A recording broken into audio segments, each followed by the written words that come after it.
They laughed in my face, called me a quota sniper, and shoved me to the farthest lane like I didn't belong. Name's Claire Dawson, ex-Marine 32. The wind stung of salt and diesel as my father's scratched watch ticked steady on my wrist.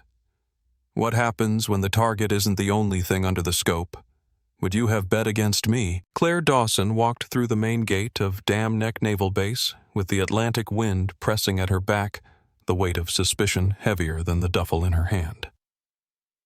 The morning carried the kind of sharp chill only late November by the sea could bring, air salted and damp, with gulls wheeling above the low buildings along the coast. On her wrist, the old military watch ticked steadily, its scratched face catching the pale light, a silent promise from her father that her story was only beginning.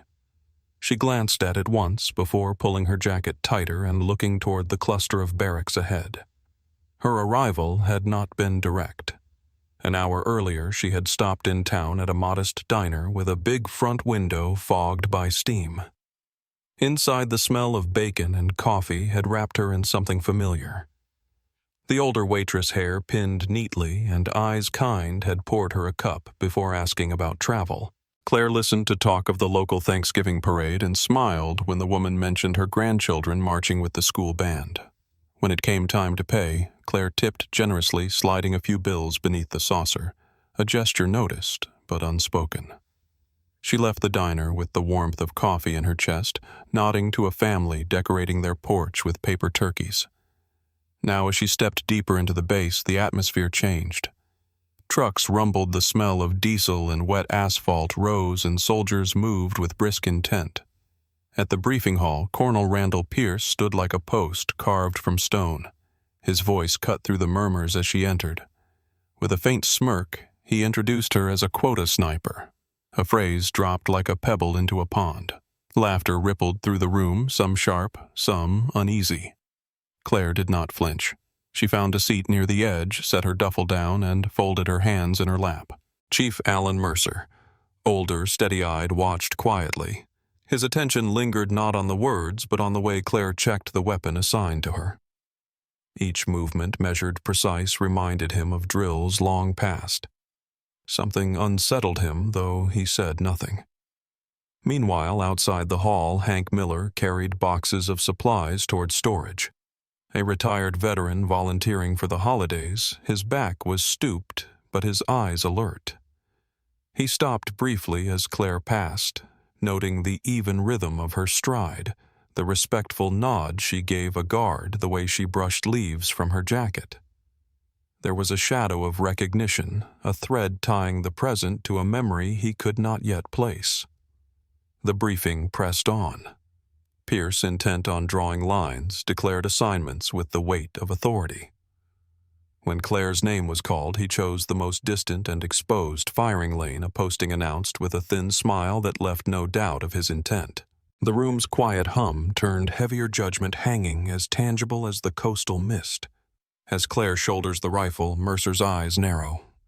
He has seen those exact movements before, decades ago. The crack of Claire's first shot echoed across the range, but it wasn't the sound that froze the men. It was the impossible tight grouping on the target. Wind braided through the berm grass, cool and insistent from the Atlantic, carrying a faint tang of salt. Sailors along the line zipped their jackets and talked about flights and buses home. Claire said little eyes sweeping the flags, the tree line, the shimmering mirage over the sand. Mercer, a few lanes down, watched the way she settled her breathing and steadied the stock, and an old desert image surfaced, another Dawson taking one quiet moment longer than anyone else before pressing the trigger. Pierce strolled over with a casual grin and handed her a rifle already mounted with a scope. "Let's see what you can do with this," he said. The first glance told her the reticle was off. She didn't argue. She studied the turrets, adjusted a fraction at a time, and sent 3 rounds. The paper came back with a cloverleaf you could cover with a dime. A younger teammate exhaled a startled laugh. "No way," he whispered, and someone else muttered that wind like this should have pushed the shots wide. Between strings, the rec hall TV bled faint sound across the yard, anchors practicing for the Thanksgiving parade, brass bands warming up somewhere far from the sea. Lieutenant Naomi Brooks arrived with a small notebook, unobtrusive, making tidy lines of observation. Hank Miller lingered with a foam cup breath fogging in the air. He told Brooks how years ago on a Thanksgiving patrol, Daniel Dawson taught a jittery private to breathe with the wind instead of against it. He said a steady breath is borrowed, not forced, Hank murmured. On a short break, Claire unscrewed a thermos and poured a fresh cup for Hank. "Cold morning, sir." He accepted with both hands, eyes suspiciously bright. She thanked the range crew for pulling targets, then helped reset stands while others checked their phones. When a junior teammate apologized for doubting her under his breath, she waved it off. "We all start somewhere," she said, and meant it. Back on the line, Mercer watched her touch the old watch before each drill, a habit that softened his jaw with recognition. Then came the stress evolution laps around the markers, boots, pounding breath, rising in clouds. Claire returned to prone cheeks, flushed heart still high, and her groups tightened instead of opening. Shot after shot walked cleanly to center as the wind frisked the flags and the gulls wheeled overhead. The murmurs behind her thinned into a respectful hush. Pierce clapped once too loud. He was smiling, but not with ease. "Tomorrow we'll see if you can handle a course no one else has finished. 5 minutes, 12 targets, no excuses." Pierce's voice carried across the crisp morning every SEAL gathering to watch. The flags along the berm snapped as a gust came off the Atlantic, the kind that stiffened collars and set teeth on edge. Holiday bunting hung at odd angles on a chain-link fence, and somewhere behind the admin building a speaker tested a tinny marching tune for the parade broadcast. Claire moved to the mat without commentary, lowering herself with the quiet economy of habit. Around her conversation frayed to threads. Coffee cups hovered halfway to lips and didn't finish the trip. Hank tugged his cap lower and leaned toward the nearest sailor voice, rough with age, as he shared a memory of another Dawson steadying himself through weather worse than this. The weak folks back home were thawing pies. The young man nodded, then fell silent like the rest.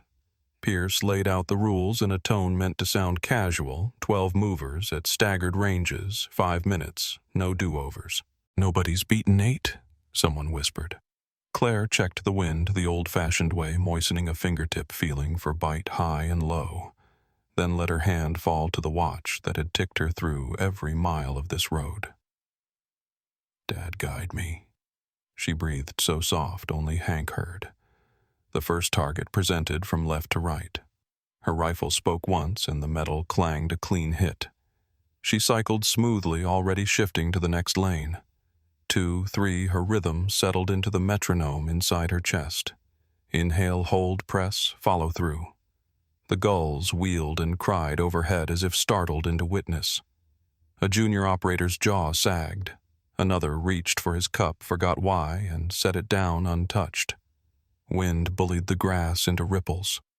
Claire adjusted, not with gadgets but with attention, reading dust flag angle the quiver of the target stands. 4, 5, 6 fell, then 7. So quickly a murmur rose and died. "Lieutenant." Brooks lowered her phone for a heartbeat, eyes bright with something like pride, then raised it again, unwilling to blink. Mercer stood with his hands folded, pulse thudding at his throat, certainty gathering like weather. 9 hit with a crispness that felt inevitable. 10 arrived with a sudden gust that pushed hats back and made a few step away from the line. Claire waited a fraction longer, slid a hair off her hold, and sent the round where the air would carry it home. 11 toppled as the marching tune squeaked back to life from the speaker, and a paper banner reading, "Give thanks," snapped once hard. The final target jittered in an erratic stop-and-go dance, as if daring her to guess. She didn't guess. She counted the heartbeat of its pattern, felt the wind's unseen hand, and pressed. The plate flipped and swung. The buzzer sounded. Time, 4 minutes, 17 seconds. The silence that follows was heavier than any gunfire. A black SUV rolls up. General Everett Caldwell steps out, eyes locking on Claire. Recognition flickers immediately. General Everett Caldwell didn't raise his voice yet. The crowd seemed to lean toward him, as if pulled by tide. "Sergeant Dawson," he said, eyes warm but grave. I should have recognized that steadiness anywhere. The wind had settled into a gentler push, lifting the corners of holiday banners along the fence. From a volunteer tent nearby, steam curled from coffee urns, and a foil pan of cornbread breathed out butter and honey. Claire stood very still, the old watch on her wrist catching a slice of pale sun. Mercer noticed that small flash, and felt the prickle of recognition run the length of his spine. Caldwell stepped closer, the hush widening around him. "Marine Corps, isn't it?" he asked, not for confirmation, but to set the record straight. Murmurs rose, then fell away as quickly as they came. He spoke of Daniel Dawson as if the man were still within earshot, a sniper who held the line long enough for 8 sailors to live to see another morning. Mercer lowered his head, memories pressing at his throat, smoke grit, a hand that never trembled when it mattered. The general's gaze moved to Pierce, gentle and unyielding. "Among those 8 was your younger brother." The circle seemed to tighten. Even the gulls wheeled wider, as if the sky itself made room for the moment. Pierce's jaw shifted. Pride loosened its grip, and what remained was a man doing sums he had avoided for years. He had spared little thanks for the people who made his survival possible. He had spent plenty of it on his own reflection. Claire's breath came slow, measured. She wasn't here for a reckoning, and yet one had arrived. The watch ticked softly, a metronome for a room with no walls. Hank Miller, hands trembling around his paper cup, finally spoke. He told of a cold Thanksgiving long ago when Daniel had insisted others eat first, and later slipped a warm plate to a nervous sailor posted alone in the wind. Said the food tasted better when shared. Hank added, voice breaking on the better. Pierce's shoulders dipped. The posture of command gave way to something older, simpler. He took one step forward into the dust of the range, then another, and lowered himself to a knee, not to rank, but to truth. I mocked the daughter of the man who brought my family back its son. No one moved. Even the coffee on the folding table stopped steaming in their minds.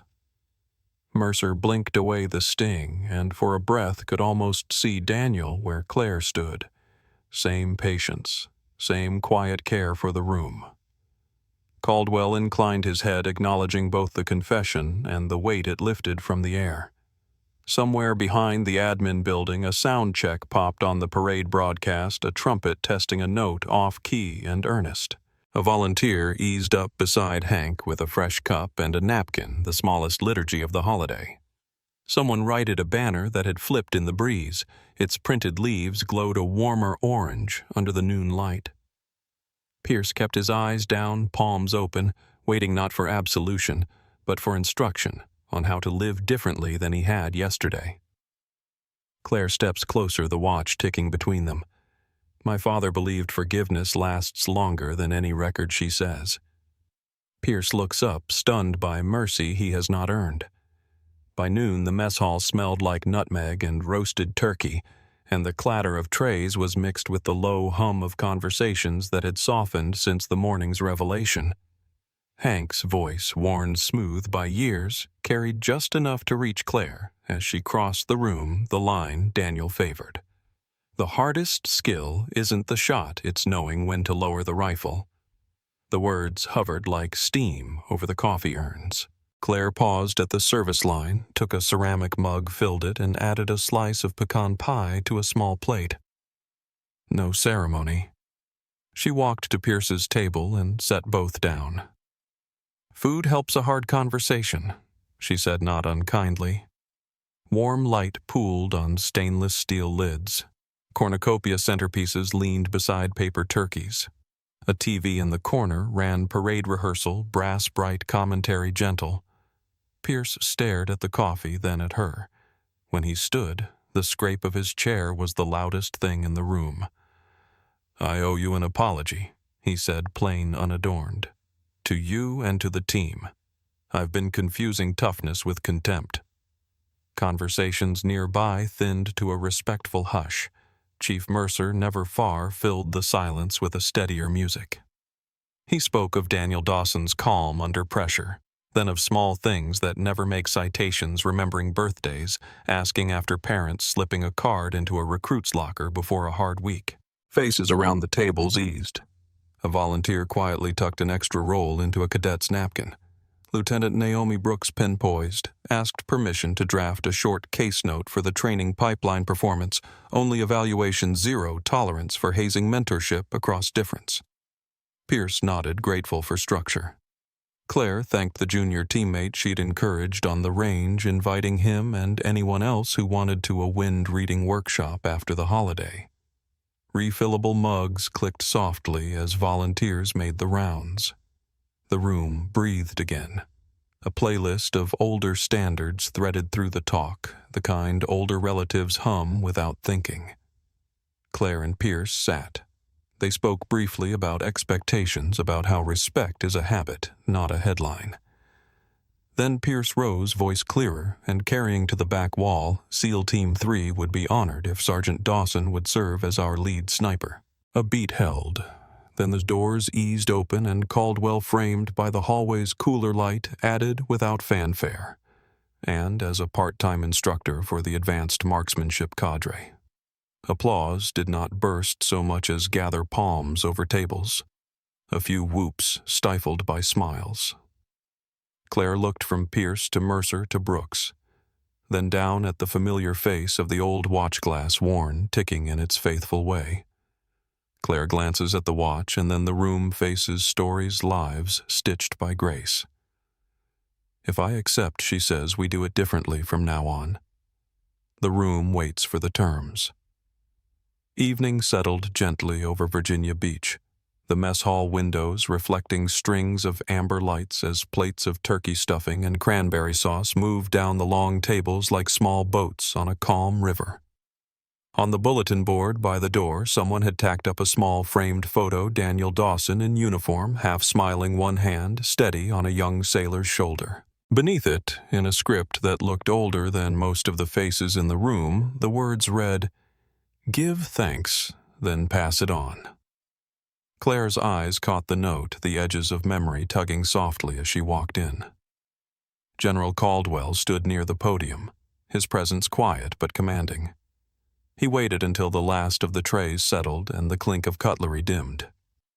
"It's official," he said. "Sergeant Claire Dawson will serve both as lead sniper with Team 3 and as an instructor for the new cadre during workups." The announcement was met not with boisterous cheers, but with steady, sincere applause. Forks rested midair, heads nodded, and the respect in the room was as warm as the light spilling across the tablecloths. At another table, Randall Pierce rose. In front of the board, he signed a pledge Brooks had drafted, plain language committing the unit to performance-based evaluation, 0 tolerance for hazing and active mentorship across differences. One by one, others followed, adding their names. Ink on paper, small strokes that carried weight. Brooks tucked the sheet into a folder, her pen resting finally still. Hank Miller was coaxed forward, a cup of cider in his hand. He cleared his throat. Smile, faint, eyes damp. One Thanksgiving, he began. Daniel insisted on spending the day in a hospital with a wounded private. He snuck in slices of pumpkin pie from the mess. Said it tasted better when shared. Laughter rippled gently. Someone dabbed at their eyes with a napkin. Claire touched her watch and smiled, the gesture answering Hank's story without words. After the meal, Claire moved quietly among the volunteers. She thanked the kitchen staff, helped refill mugs, and packed an extra plate wrapped in foil. For the watchstanders, she explained. They can't leave their posts. Mercer caught the moment and nodded, the corners of his mouth softening. Small kindnesses mattered most. Everyone seemed to feel it. Later, as dusk deepened, Mercer guided a small group out to the range. The air had cooled, the sea wind brushing the dunes. A plaque stood newly fixed at the firing line, its lettering catching the last light. Excellence has no gender, only skill and heart. Claire reached out, fingertips resting on the metal, then on the cool face of her watch. "Happy Thanksgiving, Dad," she whispered. No shot followed, none was needed. Breath alone honored the tradition. From the boardwalk in the distance, faint cheers carried as holiday lights flickered to life. Claire turned toward the sound coats rustling as the team gathered close. She looked back at them, her voice steady, her words simple. "Tomorrow," she said, "we start teaching this properly." The wind carried the word properly across the empty lanes, a benediction over the night. Evening in Virginia left behind more than the scent of turkey and pie. It left a quiet shift in the hearts gathered there. What began as doubt and ridicule had been reshaped by kindness, proving again that the strongest victories come not from force, but from grace. When we set aside appearances and judgments, we discover that compassion has a way of circling back steady as the tide. So perhaps tonight, as the lights come on in windows across our neighborhoods, we might remember a simple smile or shared plate can carry further than we ever imagine.